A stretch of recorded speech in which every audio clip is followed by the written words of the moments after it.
Hi hello friends, ಎಲ್ಲರಿಗೂ ನಮಸ್ಕಾರ. ನಾನು ನಿಮ್ಮ ಪ್ರಮೋದ್ ಕಶ್ಯಪ್. ನನ್ನ ಯೂಟ್ಯೂಬ್ ಚಾನಲ್ಗೆ ನಿಮ್ಮೆಲ್ಲರಿಗೂ ಸ್ವಾಗತ. ಈ ವಿಡಿಯೋದಲ್ಲಿ ಬುಧ ನವೆಂಬರ್ ನಲ್ಲಿ ವಕ್ರಿಯಾಗಿರುವ ಕಾರಣ ಕುಂಭ ರಾಶಿಯವರ ಮೇಲೆ ಯಾವ ರೀತಿ ಫಲಾಫಲ ಇರುತ್ತೆ ಅನ್ನೋದನ್ನ ಈ ವಿಡಿಯೋದಲ್ಲಿ ಜ್ಯೋತಿಷದ ಮೂಲಕ ನಾನು ತಿಳಿಸ್ಕೊಡ್ತಾ ಹೋಗ್ತೀನಿ.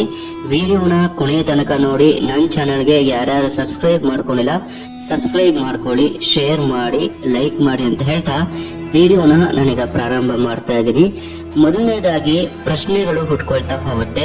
ನವೆಂಬರ್ ನಲ್ಲಿ ಬುಧ ವಕ್ರಿ ಆಗಿರೋದ್ರಿಂದ ಕುಂಭ ರಾಶಿಯವರ ಜೀವನ ತಳಕೆಳಗೆ ಆಗುತ್ತಾ? ಈ ಗ್ರಹ ಸಂಚಾರ ನಿಮ್ಮ ಅದೃಷ್ಟವನ್ನ ಬದಲಾಯಿಸಬಹುದಾ? ಒಮ್ಮೆ ಕಳೆದು ಹೋದ ಅದೃಷ್ಟ ಮತ್ತೆ ನಿಮ್ಮ ಬಾಗಿಲು ತಟ್ಟುತ್ತಾ? ಆದರೆ ಈ ಒಂದು ತಪ್ಪನ್ನ ನೀವು ಮಾಡಿದ್ದೇ ಆದಲ್ಲಿ ಖಂಡಿತವಾಗಿಯೂ ನೀವು ಅದೃಷ್ಟದಿಂದ ವಂಚಿತರಾಗ್ತೀರಾ. ಈ ನವೆಂಬರ್ ನಿಮ್ಮ ಜೀವನದಲ್ಲಿ ಶುಭದ ನಗು ತರಲಿದ್ಯಾ? ಭಾಗ್ಯ, ಹಣ, ಪ್ರೀತಿ ಈ ಎಲ್ಲವೂ ನಿಮ್ಮ ಕಡೆ ಓಡಿ ಬರಲಿದ್ಯಾ? ಗ್ರಹಗಳ ಈ ಒಂದು ವಕ್ರೀತನ ಕುಂಭ ರಾಶಿಯವರಿಗೆ ಬರುವ ಅದೃಷ್ಟದ ಬಿರುಗಾಳಿನ ಅಥವಾ ಸವಾಲಿನ ಚಂಡಮಾರುತನ ಅನ್ನೋದ್ರ ಬಗ್ಗೆ ನಾನು ಈ ವಿಡಿಯೋದಲ್ಲಿ ಮುಂದೆ ನಾನು ತಿಳಿಸ್ಕೊಡ್ತಾ ಇದ್ದೀನಿ. ವಿಡಿಯೋನ ಕೊನೆಯ ತನಕ ನೋಡಿ. ಹಲೋ ಸ್ನೇಹಿತರೆ, ಎಲ್ಲರಿಗೂ ಹೃತ್ಪೂರ್ವಕ ನಮಸ್ಕಾರ. ನಿಮ್ಮೆಲ್ಲರಿಗೂ ಝೋಡಿಯಾಕ್ ಸ್ಪಿರಿಚುವಲ್ ಕ್ವೆಸ್ಟ್ 6 ಚಾನೆಲ್ಗೆ ನಿಮ್ಮೆಲ್ಲರಿಗೂ ಸ್ವಾಗತ. ಅಕ್ಟೋಬರ್ ತಿಂಗಳು ಮುಗಿದಂತೆ ಜೀವನದಲ್ಲಿ ನಡೆದ ಹಲವಾರು ಘಟನೆಗಳು ನಿಧಾನವಾಗಿ ಹೊಸ ದಾರಿಯತ್ತ ನಿಮ್ಮನ್ನ ಕರೆದೊಯ್ಯುತ್ತೆ. ಆದರೆ ಸ್ನೇಹಿತರೆ, ಈ ನವೆಂಬರ್ ತಿಂಗಳು ನಿಮ್ಮ ವಿಧಿಯನ್ನ ತಿರುಗಿಸುವಂತಹ ಗ್ರಹಗಳ ಸಂಚಾರದ ಕಾಲ ಬರ್ತಾ ಇದೆ. ಹೌದು, ಕೆಲವರಿಗೆ ಈ ತಿಂಗಳು ಅದೃಷ್ಟದ ಬಾಗಿಲು ತೆರೆಯುತ್ತೆ, ಕೆಲವರಿಗೆ ಅದು ಎಚ್ಚರಿಕೆಯ ಬೆಳಕನ್ನು ಕೂಡ ನೀಡ್ತಾ ಹೋಗುತ್ತೆ. ಆದ್ದರಿಂದ ದಯವಿಟ್ಟು ಈ ವಿಡಿಯೋನ ಒಂದು ಸೆಕೆಂಡ್ ಕೂಡ ಸ್ಕಿಪ್ ಮಾಡಕ್ ಹೋಗ್ಬೇಡಿ. ಯಾಕೆಂದ್ರೆ ನೀವು ತಪ್ಪಿಸಿದ ತಕ್ಷಣವೇ ನಿಮ್ಮ ಮುಂದಿನ ತಿರುವಿನ ರಹಸ್ಯ ಮಿಸ್ ಮಾಡ್ಕೊಳ್ತಾ ಹೋಗ್ತೀರಾ. ಗ್ರಹಗಳ ಸಂಚಾರದ ರಹಸ್ಯ ಬದಲಾವಣೆನ ನಾವು ನೋಡ್ತಾ ಹೋಯ್ತು ಅಂತಂದಾಗ ನವೆಂಬರ್ 16ರವರೆಗೆ ಸೂರ್ಯ ತುಲಾ ರಾಶಿಯ 9ನೇ ಮನೆಯಲ್ಲಿ ಭಾಗ್ಯದ ಬೆಳಕನ್ನ ಹಡ್ತಾ ಹೋಗ್ತಾನೆ.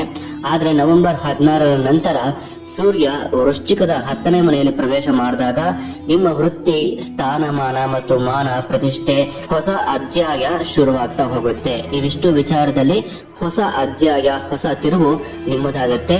ಈ ಬದಲಾವಣೆ ಕೆಲವ್ರಿಗಾದ್ರೂ ನಾನು ಬದಲಾಗಬೇಕು ಅನ್ನೋ ಒಂದು ಆತ್ಮ ಜಾಗೃತಿ ಸಮಯವೂ ಕೂಡ ಆಗಿರುತ್ತೆ. ನವೆಂಬರ್ 26 ಶುಕ್ರನ 10ನೇ ಮನೆಯಲ್ಲಿ ಪ್ರವೇಶ ಮಾಡ್ತಾನೆ.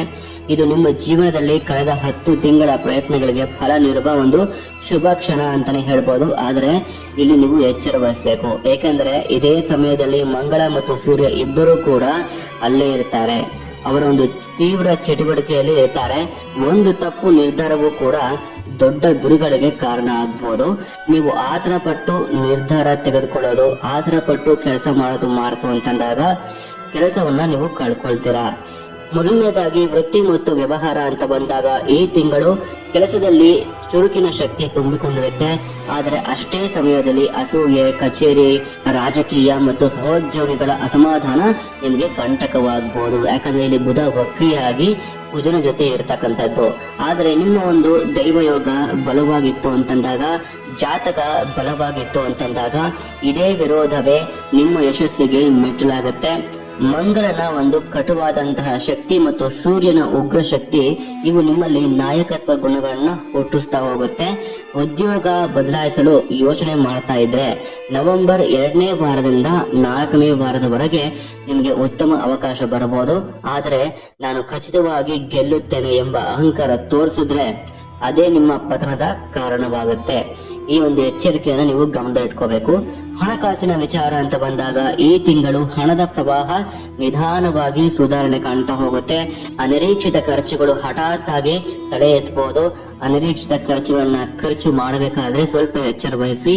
ಆದ್ರೆ ಗುರು 6ನೇ ಮನೆಯಲ್ಲಿ ಉಚ್ಚ ಸ್ಥಾನದಲ್ಲಿ ಇರೋದ್ರಿಂದ ಸಾಲ, ವಂಚನೆ ಅಥವಾ ಕಾನೂನು ಸಮಸ್ಯೆಗಳಲ್ಲಿ ರಕ್ಷಣೆಯ ಒಂದು ದೇವರು ನಿಮ್ಮ ಬಳಿ ಬಂದು ನಿಂತಾನೆ, ನಿಮ್ಮ ರಕ್ಷಣೆಯನ್ನ ಮಾಡ್ತಾನೆ. ನೀವು ಶಾಂತವಾಗಿದ್ರೆ ಹಣದ ವಿಷಯದಲ್ಲಿ ದೇವರ ಕೃಪೆ ನಿಮಗೆ ಸಹಾಯ ಮಾಡುತ್ತೆ. ಆದರೆ ಶನಿಯ ಒಂದು ದೃಷ್ಟಿಯು 2ನೇ ಮನೆಯಲ್ಲಿ ಇರೋದ್ರಿಂದ ಮಾತು ಮತ್ತು ಹಣದ ಒಂದು ವಿಷಯದಲ್ಲಿ, ಖರ್ಚಿನ ವಿಚಾರದಲ್ಲಿ ಸ್ವಲ್ಪ ಎಚ್ಚರ ವಹಿಸಬೇಕು. ನಿಮ್ಮ ಒಂದು ತಪ್ಪು ಮಾತು ಸಂಬಂಧ, ಪ್ರತಿಷ್ಠೆ ಮತ್ತು ಹಣ ಈ ಮೂರನ್ನು ಕೂಡ ನಿರ್ನಾಮ ಮಾಡಕತ್ತೆ. ನಂತರ ಕುಟುಂಬ ಮತ್ತು ಪ್ರೀತಿ ಅಂತ ನೋಡಿದಾಗ ರಾಹು ಮತ್ತು ಕೇತು 1 ಮತ್ತು 7ನೇ ಮನೆಯಲ್ಲಿ ಇರತಕ್ಕಂಥದ್ದು, ಜೊತೆಗೆ ವಕ್ರಿ ಬುಧನ ಜೊತೆ ಕುಜ ಇದ್ದು ಕುಜ ರಾಹುವನ್ನು ನೋಡ್ತಿರ್ತಕ್ಕಂಥದ್ದು.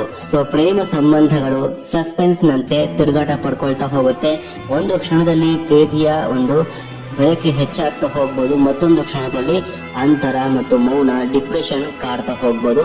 ಆದ್ರೆ 9ನೇ ಮನೆಯಲ್ಲಿ ಶುಕ್ರ ಇರೋದ್ರಿಂದ ತಂದೆ ತಾಯಿ ಮತ್ತು ಹಿರಿಯರ ಆಶೀರ್ವಾದದಿಂದ ಸಮಸ್ಯೆಗಳಿಗೆ ಪರಿಹಾರ ಸಿಗುತ್ತೆ.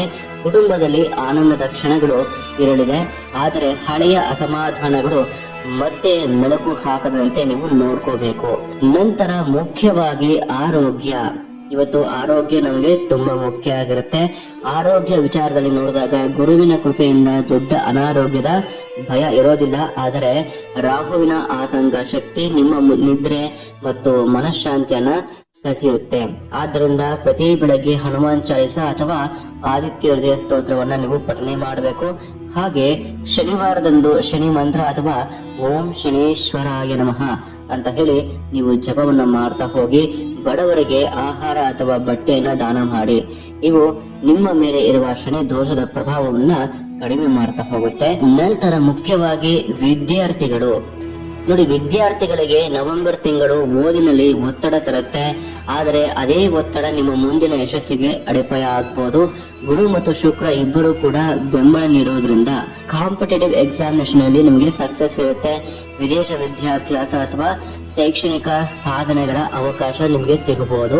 ಆದರೆ 3ನೇ ವಾರದಿಂದ ಏಕಾಗ್ರತೆ ನಿಮಗೆ ಕುಂದಬಹುದು.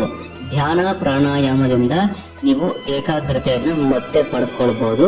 ಪರಿಹಾರ ಅಂತ ಬಂದಾಗ ಕುಂಭ ರಾಶಿಯವರಿಗೆ ಸೂರ್ಯ ಮತ್ತು ಮಂಗಳನ ಅನುಗ್ರಹಕ್ಕಾಗಿ ಪ್ರತಿ ಬೆಳಗ್ಗೆ ಆದಿತ್ಯ ಹೃದಯ ಸ್ತೋತ್ರ ಪಠನೆ ಮಾಡಿ. ಶುಕ್ರನ ಕೃಪೆಗೆ ಪ್ರತಿ ಶುಕ್ರವಾರ ಲಕ್ಷ್ಮೀ ದೇವಿಗೆ ಬಿಳಿ ಹೂಗಳಿಂದ ಪೂಜೆಯನ್ನು ಮಾಡಿ. ಶನಿಯ ಶಾಂತಿಗಾಗಿ ಪ್ರತಿ ಶನಿವಾರ ಬಡವರಿಗೆ ಆಹಾರವನ್ನು ನೀಡಿ. ರಾಹು ಕೇತು ಶಮನಕ್ಕಾಗಿ ಶಿವ ಅಥವಾ ಗಣೇಶನ ಆರಾಧನೆ ಜಪ ಮಾಡಿಕೊಂಡ್ರೆ ಉತ್ತಮವಾಗಿರುತ್ತೆ. ಗುರುವಾರದಂದು ದಾನ ಧರ್ಮ ಮಾಡೋದ್ರಿಂದ ಅತ್ಯಂತ ಶುಭ ಅಂತಾನೆ ಹೇಳ್ಬೋದು. ಕೊನೆಯಲ್ಲಿ ಸ್ನೇಹಿತರ, ಈ ನವೆಂಬರ್ ತಿಂಗಳು ಬುಧ ವಕ್ರಿಯಾಗಿ ಕುಜನ ಜೊತೆ ಇರೋದ್ರಿಂದ ನಂತರ ಸೂರ್ಯನು ಕೂಡ ಕುಜ ಮತ್ತು ಬುಧನ ಜೊತೆ ಸೇರೋದ್ರಿಂದ ಕುಂಭರಾಶಿಯವರಿಗಾಗಿ ಭಯದಿಂದ ಆರಂಭವಾಗಿ ಭವ್ಯತೆಯಲ್ಲಿ ಕೊನೆಗೊಳ್ಳುವಂತಹ ಒಂದು ಸ್ಕ್ರಿಪ್ಟ್ ಇದಾಗಿರುತ್ತೆ. ನೀವು ತಾಳ್ಮೆ, ಶ್ರದ್ಧೆ ಮತ್ತು ಧೈರ್ಯದಿಂದ ನಡೆದುಕೊಂಡ್ರೆ ಅದೃಷ್ಟದ ಬಾಗಿಲು ಸ್ವತಃ ನಿಮಗಾಗಿ ತೆರೆದಿರುತ್ತೆ. ಸೊ ಕಾಮೆಂಟ್ ನಲ್ಲಿ ನಾನು ಮಾಡಿದ ಈ ವಿಡಿಯೋ ನಿಮ್ಗೆ ಇಷ್ಟ ಆಗಿತ್ತು, ಒಳ್ಳೆ ಇನ್ಫಾರ್ಮೇಶನ್ ಇತ್ತು ಅಂತಂದಾಗ ನಿಮ್ಗೆ ಇಷ್ಟವಾದಂತಹ ಗ್ರಹದ ಒಂದು ಮಂತ್ರವನ್ನ ಕಾಮೆಂಟ್ ಬಾಕ್ಸ್ ಅಲ್ಲಿ ಹಾಕಿ, ಅಥವಾ ಇಷ್ಟ ದೇವರ ಒಂದು ಮಂತ್ರವನ್ನ ಕಾಮೆಂಟ್ ಬಾಕ್ಸ್ ಅಲ್ಲಿ ಟೈಪ್ ಮಾಡಿ ಹಾಕಿ. ಓಂ ಶನೇಶ್ವರಾಯ ನಮಃ, ಓಂ ಅಂಗಾರಕಾಯ ನಮಃ, ಓಂ ಲಕ್ಷ್ಮೀನಾರಾಯಣಾಯ ನಮಃ, ಓಂ ಗುರುವೇ ನಮಃ.